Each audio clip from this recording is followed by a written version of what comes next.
Hey everybody, I am Omega. Welcome back to another day-night show match. It is Game 3 between Anticitizen versus Omee. Match 3, each now 1-1. Having taken one of the games in the bottom right, we have in the red, Omee. In the top left, we have his opponent here on Belcher Vestige. It is none other than Anticitizen.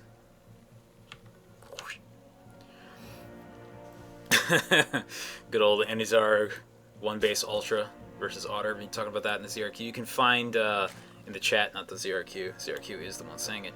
You can find that game as well as other show matches that have been played in the past over at what is it? tinyurl.com/daynightshowmatches. Day DK and S capitalized. I was not able to use the normal YouTube link for that because unfortunately, if you try to create a new YouTube channel, it creates a Google Plus page first, and if you create a space in the name, it like flips out and gives you a bunch of numbers, so it's not very handy as a link. But you'll be able to find that. Actually, you can find that over at the thread if you want as well. You can find it there. All the other stuff is located there. Oh, I guess Omee's hoping that I like the games. Don't worry, I definitely do.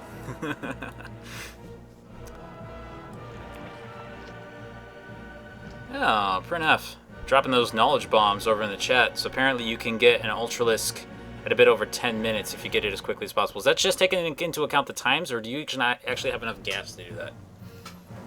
I would imagine you do, because if I think about it, that was about how fast I think Anuzar got it. Can't really remember, though. Anyway, looks like both players are actually going for the more one-base-ish plays this time. See if any of them is actually going to grab an expansion yet. Doesn't look like it so far. Both of them are watching their own naturals. Want to make sure no crazy proxy hatch play happens.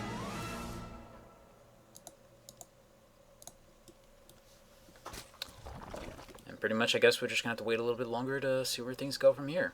Oh, it's just going to be pure Zergling play, or are they going to go to Banelings, Roaches? Don't know yet. Lean Huck Ultra build. Could be. Yeah, Anuzarg, you know, he actually did say that he doesn't do that build very much. He just kind of did it out of thin air. And I would probably believe that, because it did seem a little bit, like, odd, the way he had it set up. But it worked, obviously. So, yeah, spoilers. If you haven't watched the game yet, go check it out. Kind of worked. I should actually put a qualifier in that. He had to do a little bit more than just that. So we have the double scout here. Drone getting into place, sees what's going on. Overlord's able to check it out as well. Unfortunately, probably going to die before it gets out of there. Or at least if Omee actually micros this guy forward a little bit. What? No, wow, you don't have to. It moves fast enough on creep that it actually just gets each shot off. Similar loss in Overlord, probably. Actually, Omee might get away with that. Just because of this ledge here and how slow the thing moves. Yep. That Overlord's not going to die. Unless he leaves it way too close to the edge. Wow. Okay, 6 Lings already out, moving across the map for Omee. Probably thinking to himself, hey, my early Lings worked in Game 1. I'm going to do it in Game 3, see if I can kill him. There's already 6 Lings out in defense here, though. No Queen at the front. No surprise. Really shouldn't have one yet. Second one's actually just about to finish and be rallied up here. A lot of Lings.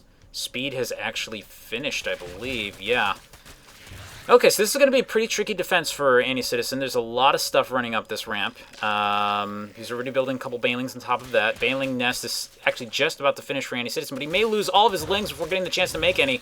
Oh, that's rough. A few more have just spawned, or I think are just about to spawn up here. Going to lose one Queen, probably another. The spawning Lings will help, but things are actually looking really dark right now. This is not very good for Anticitizen. He's moving the drones to actually get into the defense. Unfortunately, the Banelings actually coming up as well. Kills a decent number of drones in the process, and the rest of the Lings back off, as I guess that was more or less what he was trying to accomplish. Nope, he's going to try and cancel the natural so he can get his own base up.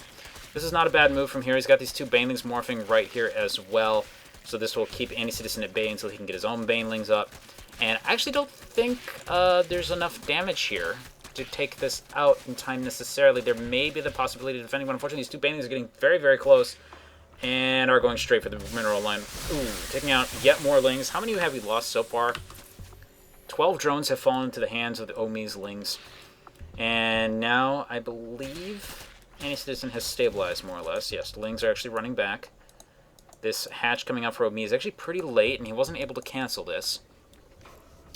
Anticitizen has fallen very, very far behind in workers, though, so he really needs to get something done in that part. We're going to see kind of the reverse of the previous game, where one guy just has this kind of overwhelming economy advantage that never disappears for the entire game.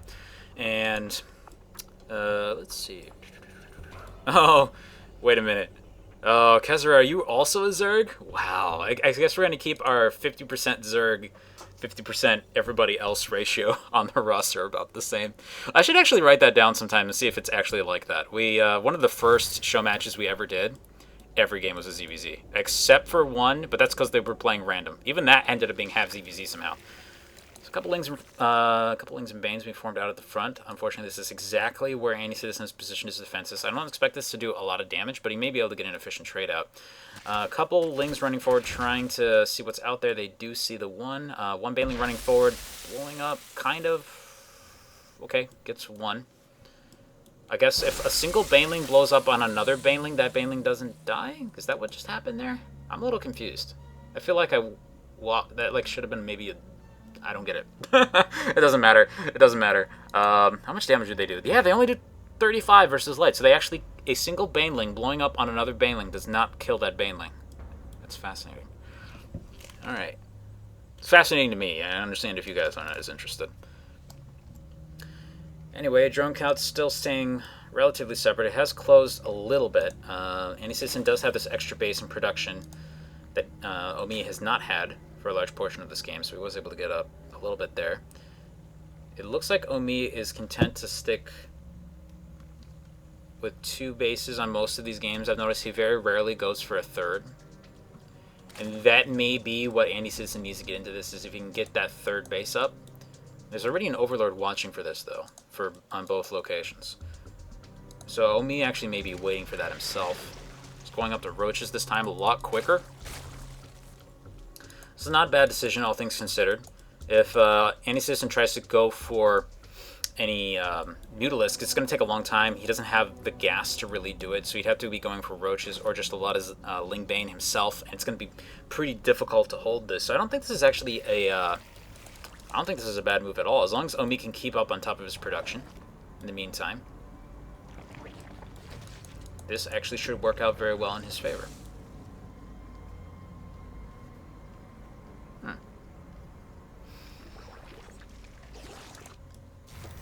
Couple Lings running forward to scout. They are going to see the Roach. Let's see if Anticitizen picked up on that. Let's see what kind of response we get out of him. Roach warrant of his own. Okay. So I'm a classic Roach v. Roach play. I haven't seen a lot of this in a while. There's actually a lot of Zergs, I believe, especially in Wings of Liberty, maybe a little less so now, who want pretty much just a lot of Roaches in every single matchup. When I say Zergs, in this case, I'm referring to like pro players you'd see playing at the GSL. It was not uncommon. There was actually a few who did exclusively that. That was pretty weird. Obviously works to some extent, though. But, this is probably not... This is interesting. I'm looking at these 3 creep tumors just being right here. I guess he wants to expand them this way, so there's really nowhere for them to go. Otherwise. I have no idea why I'm getting interested by completely random things at this point. Okay, Zerg missile attacks being upgraded. Pretty much nothing you don't expect at this point. Hydra Den.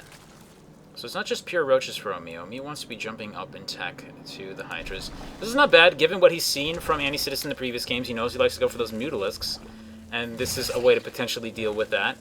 Also, his opponent is just going for Roaches as well. He'll have what he needs to potentially deal with that on his side. But, you know, there's still a lack of a third base. I'm just a bit surprised Omee hasn't gone for this. He's getting the workers. He's pretty close to, like, optimal saturation. Not max, but optimal saturation on these 2 bases. So it really should be considering potentially getting another base soon. It doesn't have to, but, you know, it's a definite option. The 11-12 min-max. Yeah, it was classic stuff, man. Classic stuff.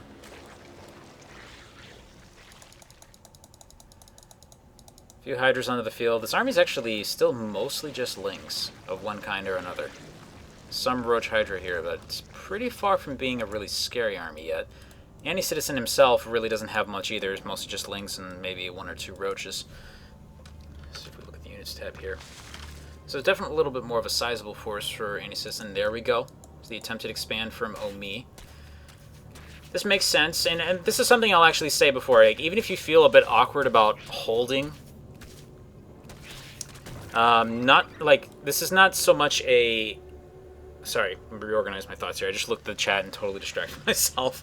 I guess I can understand how Day 9 feels when he does that every now and again during the dailies. Anyway, this base isn't necessarily a bad move. If you have a lot of extra money, as Omee does here, and you're kind of close to max saturation, may as well just get the expand. As Cesare, which I'm sorry if I'm using the Latin pronunciation that you are not a fan of. There's several different ones. The C is sometimes Kai instead of like a CH noise, but depends on how you look at it. In any case, as he is saying there, this would be great for Roach Hydra timing. It looks like Omee is actually going to kind of go for that with a base behind it. It's going to limit his resupply a little bit. You know, he's actually needs to get some Overlords out. He's going to be pretty supply blocked almost immediately. So this is not going to have any reinforcements behind it. What you see is what you get, and it may be enough here. There's a lot of Banelings morphing at the front, and killing these 3 Roaches off is actually going to probably give those enough time to finish. He's going for some Banelings of his own. He's going to run straight up here and be like, holy crap, Banelings? Banelings are going to go off mostly against the Zerglings, which is actually... Yeah, that's exactly what he needed to have happen there. Without the reinforcements behind this force is not going to be able to do a whole lot here. His own Baneling's going to come run up here, but they don't trade very efficiently against these Roaches. They'll get some damage off, but his own Roach is already pretty damaged. And the Hydras joining in is going to be a big part of this one. Unfortunately, they lose a lot of their beefiness at the front. And then there's, yeah, unfortunately just not a lot to work with here. The Banelings are giving the rest of the army the chance to actually retreat, though. Here comes some reinforcements in the form of Zerglings. And yeah, I'm not too surprised that attack didn't quite work out. But really, Omee just needs to make sure he doesn't trade too badly there. And as long as he gets this base up, he should be fine. So needs to transfer some workers down there. If he can keep Anticitizen from ever expanding and just focusing his money down into his military, he should have a good shot here. Trying to go for the engagement, moving back up the ramp toward the spine crawlers. Omee does not want to engage there. There's really just too much in the form of defenses. He could also have more Banelings again. I'm sure that thought is running through his mind right now. He's actually picking up Baneling speed at this point in the game. I'm a little bit surprised in that. Not necessarily, you know, is it? It's an interesting move. I guess he wants to get rid of most of these Lings that way. The gas would probably be just as well spent on Roaches at this point, but he has so much of a bank, I suppose it doesn't matter too much. Double hatch. Well, I guess that's one way to make up for maybe not being perfectly on top of his injects the entire game. You can see that there. The Queens have quite a bit of energy. You just grab some extra hatches. Get that extra larva out. I mean, it's not the most efficient way to do things, no kidding, but if it gets that money spent, may as well work. Looks like Anticitizen is now making a move for his own third base. This is going to be kind of our key engagement point, I think. If Omee wants to go for this, if he can deny this base, as people are saying in the chat, that would be all he would need to do to win this. Fortunately, his army is still a bit squishy, and those Banelings make fighting this pretty tricky. Also, he's just got it kind of like splayed out here. Check that out. It's like almost a design. Got an I. I think that's an L. Not sure what's going on there. So I guess this could be like a droid. Oh, it moved. Dang it. Never mind. I was starting to see R2-D2 there. Just a little bit. But nope. We're done. We're done with our drawings. The Zerglings are moving up to check here. They're going to run straight into the army and be like, oh no, not dealing with it. And then they're going to run around and check for this third base. They're going to find that there's actually no defenses there. I don't think this is enough to actually force a cancel. But this is going to hurt this base a lot and allow the rest of the army to actually come and deal with this. Unfortunately, the reaction from Anticitizen has been a little bit slow here, and he does manage to cancel the base. Okay, good. That's exactly what Omee needs to do in this situation. Burrowing a few of the Zerglings right there to try and keep them in play, but there's already detection on the field, so that does not happen.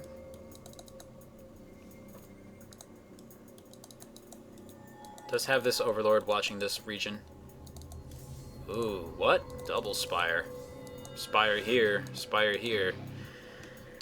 Looks like Omee wants to be getting his revenge, going for that Mutalisk attack that has killed him time and time again, this time against his opponent. He does have a lot of gas to make this transition possible. He does need to pick up some more minerals, though. It's if he really wants to do this, he does not have what he needs in that department. Some Hydras coming out for Anticitizen. I guess that's kind of makes sense. He's getting kind of low on minerals. He really needs to take this base. The natural's still got a lot there, but the main's pretty much mined out now. With this third established, Omee's economy advantage is still going to be very, very heavily in his position, in his hands. I'm saying his position in his hands. There's one thing that Anticitizen does have going for him. If we look down here, we are using the Game Heart Light interface. You can see the army supply for Anticitizen is actually significantly bigger by about 20. Now, that is mostly in roaches, which we have to, you know, as everybody knows, roaches are not where you want that supply to be. You want that to be in other things. It's just like with Protoss with Stalkers. You like Stalkers in the early game, you kind of like them in the mid game if they have Blink, but as the time goes on, if you have an army full of Stalkers, that's not good. Same way here, as time goes on with Zerg, an army full of roaches gets progressively weaker against other stuff. Nidus Worm in the main base from Omee. This is a really nice idea. Knowing that Omee Anticitizen needs to be positioned on the right side of the map to protect the third. Once he starts this attack up here, and he can draw the army into the main base, and if not, kill a lot of tech in the process. Lots of Banelings actually spitting out. This is, I think, ordinary. Wow, he's actually just going to go straight for the lair. Or not. There we go. And the lair falls. This is a terrible situation, not to mention his right side is now completely open. A Ling run by into the third would be really difficult to deal with in this situation. And there we go. Well, not going to be a Ling run by. It looks like the army's going to be moving to try and take some nice position here. Now, this is the one thing that Omee has to be really careful about. He did just kill this hatchery and a lot of drones right there, but his opponent still has a really, really big army, and that army can get a little bit bigger now that there's a bunch of room made from a bunch of dead drones. So he can die to a counterattack here, and it looks like Anticitizen is actually going to try and go for that. We have a big force moving out into the middle of the map here. Roaches, Hydras, primarily with a few Banelings mixed in. The army from Omee is actually positioned kind of on the side here, so he's going to be engaging at an angle he doesn't quite expect. Unfortunately, it looks like the army has actually split itself apart in a really unfortunate way. And a lot of this army is actually just going to be engaging piecemeal, which is exactly what Omee doesn't need to have happen in this situation. Really good arc here for Anticitizen. You can actually move some of these guys onto the high ground. And it's pretty much just Hydra versus Hydra Roach at this point. The Hydras do not have the meat that they need in front of them to keep themselves alive. Using most of that damage on the Roaches and not really doing as much there. Splits off a small chunk of his army to try and delay the army from Anticitizen and forces him to fall back. This is great for Omee. He needs to stay alive right now. He has the production and econ advantage that he needs. All he needs to do is hold on for a little while longer, and holy ultras, Batman. Okay, yeah, that's a good choice in this situation. Oh, boy. If he can get enough of those along with Mutalisks, I'd say it's going to be pretty much the end of this game, but here we go. Okay, engaging a little early may be the only thing that could be bad for Omee at this point. If the ultra numbers are not quite at the level that he needs. Also, what kind of upgrades are we looking at here? They're actually identical. Whoa, okay. Interesting. 26 minutes, and they still have, was this? Yeah, one attack, two. No, okay, 2-2 for Anticitizen, actually. Okay, yeah, Ultralisk at the front doing a decent amount of damage, but there's actually just kind of not enough of them, and they're getting stuck on each other. They're not really doing quite the damage that he needs there, but it's actually alright because he's got enough Hydras and Mutalisks surviving that he's going to run this over, and now there really isn't much of the money at the back here. A decent amount of production capacity that's been lost, so as this attack continues to do damage, things get very, very scary. There's no spore crawlers here at all. Oh no, this could do a ton of damage. All these defenses, not to mention this base, everything's really vulnerable right here. And the rest of these Hydras are actually positioned. What? And Anticitizen and Omee actually takes the game. Okay, well there you go. Show match number 3 goes to Omee.